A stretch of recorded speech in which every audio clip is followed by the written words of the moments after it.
సీనాయి కొండకు అటు నుంచి సియోను కొండకు మనం ఎలా ప్రయాణం చేశామో అలాగే 3 లోయలను నేను మీకు పరిచయం చేస్తాను. ఆ 3 లోయలలో ఉన్నటువంటి దేవుని యొక్క అద్భుత కార్యములను మీకు పరిచయం చేస్తాను.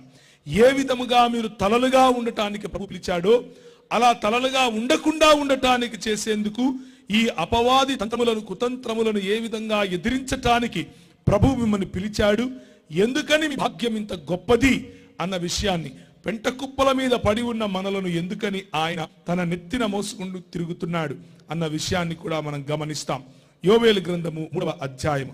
ఆ దినములలో అనగా యూదావారు యెరూషలేము కాపురస్తులను నేను చెరలో నుండి రప్పించు కాలమున అన్యజనులందరినీ సమకూర్చి యెహోషాపాతు లోయలోనికి తోడుకొని పోయి, మొదటి లోయ యెహోషాపాతు లోయ.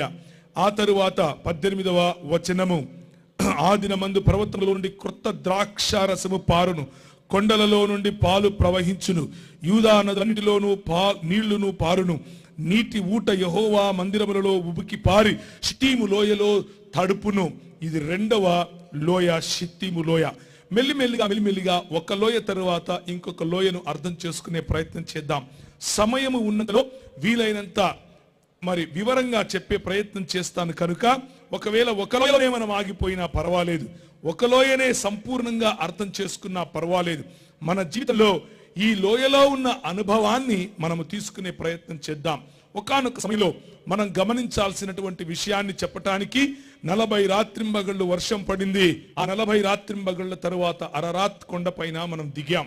40 రాత్రింబగళ్ళు మనం ప్రభుతో ఆయన ప్రత్యక్షతలో మోషే ఉన్నాడు, అటు తరువాత ఆయన దిగి వచ్చాడు.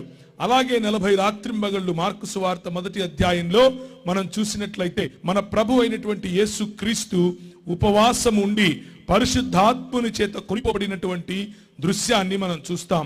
పరిశుద్ధాత్ముడు ఆయనను అరణ్యములోనికి కొనిపోగా అరణ్యములో ఆయన 40 రాత్రింబగళ్ళు, వెంటనే పరిశుద్ధాత్మ ఆయనను అరణ్యంలోకి త్రోసుకొని పోయాను.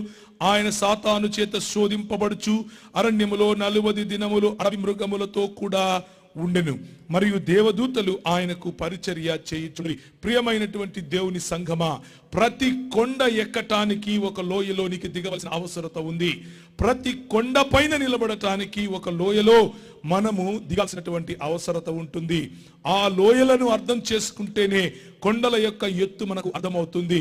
కొండల ఎత్తును అర్థం చేసుకుని పీఠభూముల పైన జీవించాలి అనంటే ఆ పీఠభూమి పైన దేవుడు ఏర్పరిచినటువంటి మనము ఆయన మణిమకుటములముగా లేకపోతే తలలుగా ఉండటానికి మనల్ని పిలిచాడు అన్న విషయం